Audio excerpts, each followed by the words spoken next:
जाता है जो महावीर जी यहाँ पर हैं वो महापुरुषों की तपस्या से प्रत्यक्ष जागृत हुए। यहाँ पर महापुरुषों की तपस्या के बल पर हथौले का कर्म भी आप देखते होंगे मंदिर पे हो रहा है कि उसके बाद घग्गर आगे नहीं बढ़ी। बाद में शुक्रिया अदा करने के लिए जब महापुरुषों के पास तत्कालीन राजा गए तो महापुरुषों ने कहा कि भाई राजा, जो आपने शक किया उस शक का फल ये होगा, उस शक का जो निदान आपको करना पड़ेगा वो हर तीसरे वर्ष घग्गर को चुंदरी ते नथ चढ़ानी पड़ेगी।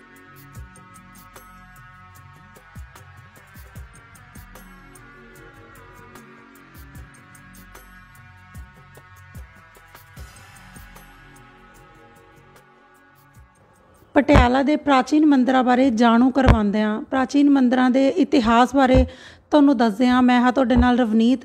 ਅੱਜ ਮੈਂ ਤੁਹਾਨੂੰ ਲੈ ਕੇ ਆਈ ਹਾਂ ਪਟਿਆਲਾ ਸ਼ਹਿਰ ਦੇ ਅਰਨਾਵਰਨਾ ਚੌਂਕ ਦੇ ਉੱਤੇ ਸਥਿਤ ਮਹਾਵੀਰ ਜੀ ਦੇ ਮੰਦਿਰ ਦੇ ਵਿੱਚ, ਜੋ ਕਿ ਕਿਹਾ ਜਾਂਦਾ ਹੈ ਕਿ 600-700 ਸਾਲ ਪੁਰਾਣਾ ਮੰਦਿਰ ਹੈ। ਸੋ ਜਾਣਦੇ ਹਾਂ ਇਸ ਮੰਦਿਰ ਦੇ ਇਤਿਹਾਸ ਬਾਰੇ, ਇਸ ਮੰਦਿਰ ਦੇ ਬਾਬਾ ਜੀ ਤੋਂ। ਸੋ ਨਮਸਕਾਰ ਬਾਬਾ ਜੀ। ਜਿਵੇਂ ਕਿ ਬਾਬਾ ਜੀ ਕਿਹਾ ਜਾਂਦਾ ਹੈ ਕਿ 600-700 ਸਾਲ ਤੋਂ ਵੀ ਪੁਰਾਣਾ ਇਹ ਮੰਦਿਰ ਹੋ ਗਿਆ ਅਤੇ ਇਸ ਮੰदिर ਦਾ जो इतिहास है वो की है? बहन, जैसा कहा जाता है कि पूर्व में जब राजशाही हमारे पटियाला में थी, उस समय जब घग्गर में बाढ़ आई थी तो तत्कालीन नरेश अपनी प्रजा के सुख के लिए सर्वत्र प्रयास कर रहे थे। तो अरना और बरना पेड़ के नीचे एक महापुरुष जो बैठ के अपनी भजन बंदगी कर रहे थे, उनके पास भी पहुँचे तो उनसे विनती की कि बाबा जी, आप समाज के लिए भी कुछ विचार रखते हैं, समाज के भले की भी कुछ सोचते हैं। बोले क्या हो गया? तो बोले कि भाई देखिए, घग्गर में इतनी बाढ़ आई है, पूरी प्रजा परेशान है, प्रजा दुखी हो रही है। तो कहते हैं कि वो महापुरुषों ने जो अरना और बरना पेड़ के नीचे बैठ के अपना ध्यानमग्न थे, अपने एक जटा तोड़ के तत्कालीन राजा को दे दी। बोले जहाँ तेरे को घग्गर रोकनी होगी वहाँ पर इसको लगा देना।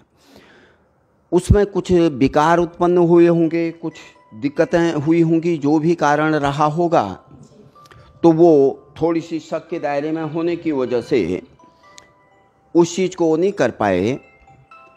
फिर घग्गर में कहीं पर जाके उसको लगा दिया, जहाँ पर वो जटा लगी। कहते हैं कि उसके बाद घग्गर आगे नहीं बढ़ी।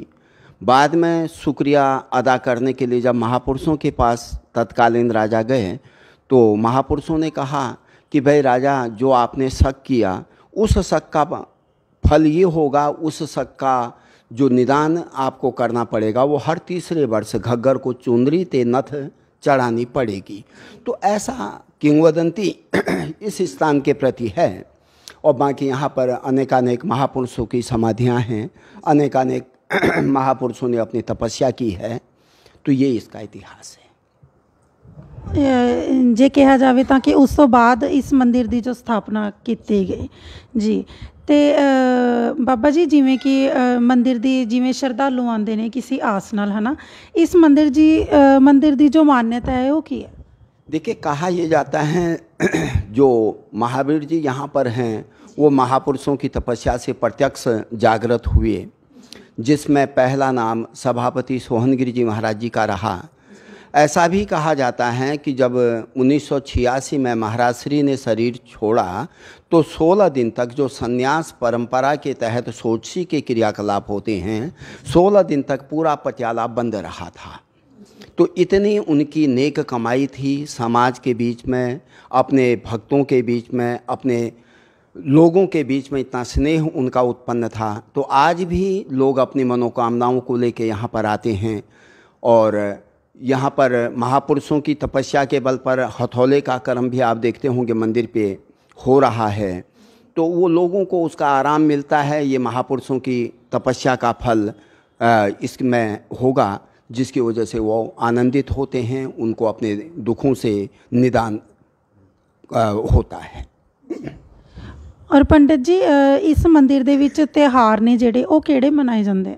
लगभग अपने सनातन संस्कृति के सभी त्यौहार यहाँ मनाए जाते हैं, लेकिन प्रधानतया यहाँ पर सभापति सोहनगिरी जी महाराज जी की पुण्यतिथि, अन्नकूट, जन्माष्टमी, शिवरात्रि, ये सारे कार्यक्रम मनाए जाते हैं। लेकिन प्रधान जो कार्यक्रम इस डेरे का आज के दिन है वो महाराज श्री सभापति सोहनगिरी जी महाराज जी की पुण्यतिथि का होता है। और पंडित जी जिवें कि महावीर जी का मंदिर तो ये है ही है ना, जो मेन मंदिर महावीर जी का कहा जाता है, तो उस तो इलावा होर किहड़े देवता इस मंदिर दे विच विराजमान ने? महावीर जी के साथ साथ भगवान शंकर जी का मंदिर भी यहाँ पर है, माता का भी मंदिर यहाँ पर है, नैना देवी का, भैरव जी का मंदिर भी यहाँ पर है, और सिद्धों की समाधि पीठ यहाँ पर हैं। ये यहाँ का इतिहास। होर की कहना चाहोगे इस मंदिर बारे तुसी? मैं बस यही आप लोगों से निवेदन करूँगा, आप लोगों के भूमि में, आप लोगों के शहर में, आप लोगों के क्षेत्र में इस तरीके के जो भी पीठ हैं, इस तरीके की जो भी साधना स्थली हैं, उनका दर्शन मेला होवे, लोग उसमें बढ़ चढ़ कर अपनी रुचि के अनुसार अपनी संस्कृति, अपनी सभ्यता और अपनी संस्कारों को प्रज्वलित करने का उपक्रम करें, यही मैं कह पाऊँगा। धन्यवाद। बहुत वधिया इतिहास बाबा जी ने सानू महावीर जी के मंदिर का दस्सिया। इसी तरह जुड़े रहना साडे चैनल दा मिरर टाइम दे नाल। धन्यवाद।